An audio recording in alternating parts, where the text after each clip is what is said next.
On Tuesday at 11 a.m, the Green Party of England and Wales announced the result of its leadership election.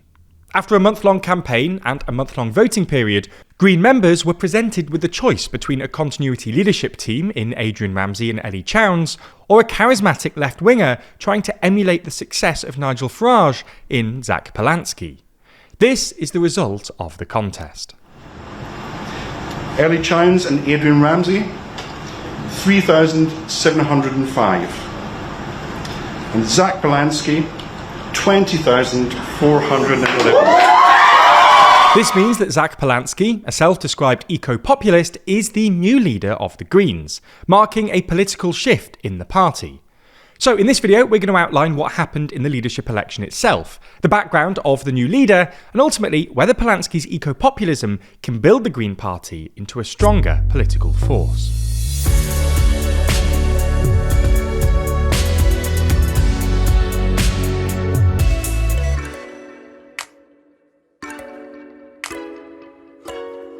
Dive deeper into politics with our magazine Too Long. Yes, we make a real physical magazine. In the latest issue, we discuss if Starmer just has no vision for Britain, if Farage can become Prime Minister, and ask if we're observing the end of the American order.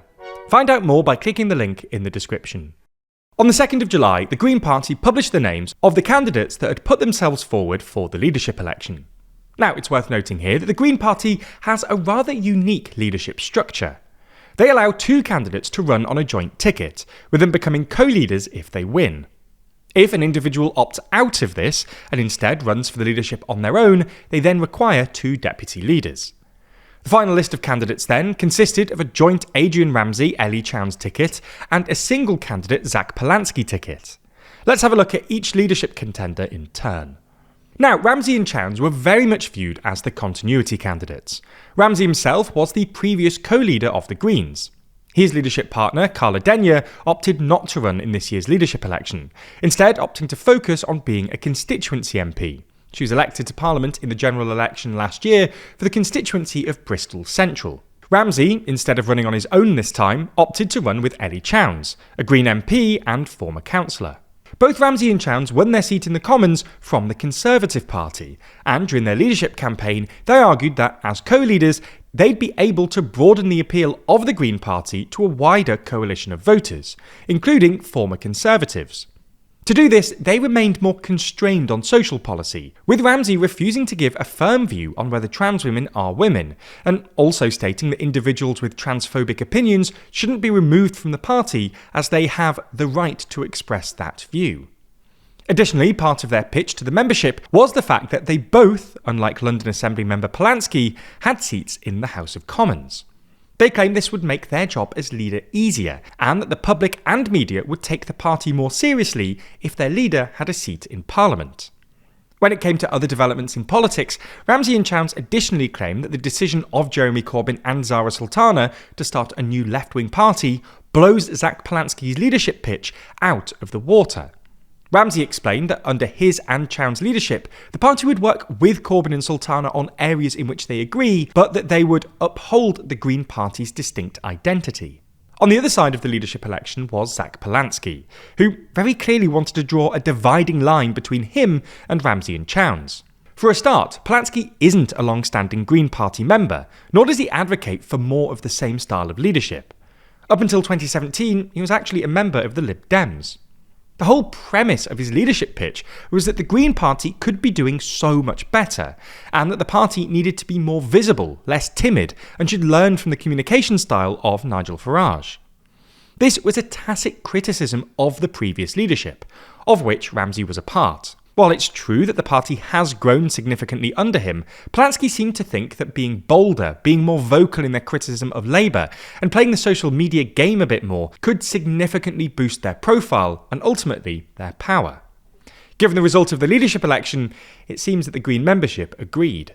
Another of his tacit criticisms of his leadership opponents was his claim that having a single leader is preferable, and that the media had often found the two-leader setup of the Greens confusing. When it comes to his political leanings, Polanski's intention is to make the party appeal more to disaffected Labour voters and those on the left than widening the appeal of the party to more conservative-minded voters. As a result of this positioning, Polanski has become more outspoken on social issues. For instance, in reaction to the Supreme Court's ruling in April that the legal definition of a woman is based on biology, Polanski stated that this is just more thinly veiled transphobia. The mask is off. Now, it's worth mentioning here that the Green Party is much more grassroots than other political parties. As such, we can't really discuss the leadership contenders' policies, as that's up to the membership to decide. What we can discuss, though, is the direction that they want to take.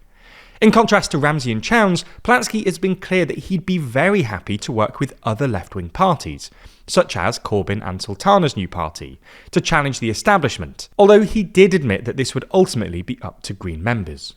But will the newly crowned Polanski actually be able to improve the party's electoral chances?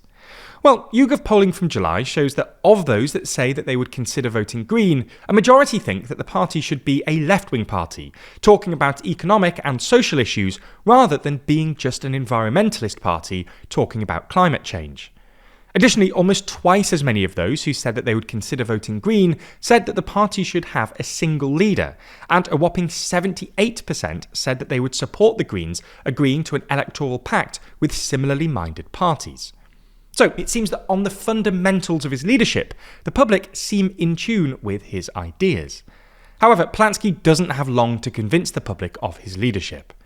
Green Party leadership terms only last 2 years, and as last year was a general election year, the previous co-leaders had their term extended. As such, Polanski's term has been reduced to a single year, meaning that in 2026 he'll need to go back to the Green Party membership to seek approval for a second term. The Green membership will likely want to see some signs of improvement in the polls under Zach Polanski if they are to extend his term.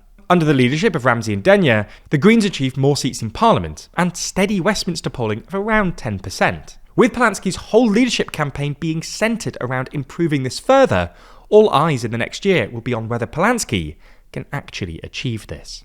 Now, when you're diving into complicated topics such as this, it's quite easy to get caught up in what you know without even missing a beat. But what about the stories you don't see? Or what happens when the stories you do see are purposefully leaving out information to try and sway your thinking? Thankfully, our sponsor this week, Ground News, are experts at helping with just that. Ground News is a website and app that collects thousands of articles from around the world and puts them all in one place for you to easily compare how news is being covered by different outlets online. For each and every story, you can see the number of sources reporting on it, as well as the political bias, factuality, and ownership of said sources.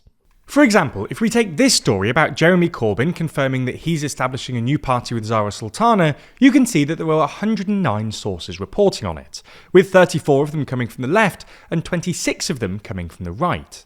You can even compare the headlines to see what either side is saying, with left-leaning coverage praising the socialist and left identity of the party, whereas right-leaning coverage employs dismissive or sceptical language such as apparently unnamed and hard left. That's not all though. Ground News has tons of super handy features. Our personal favourite is their blind spot feed. Here you can find stories that have been disproportionately covered by one side of the political spectrum, helping you challenge your perspective on someone else's media reality. Here at TLDR, we're passionate about helping you understand how bias may affect the media you consume, something Ground News also firmly believes in.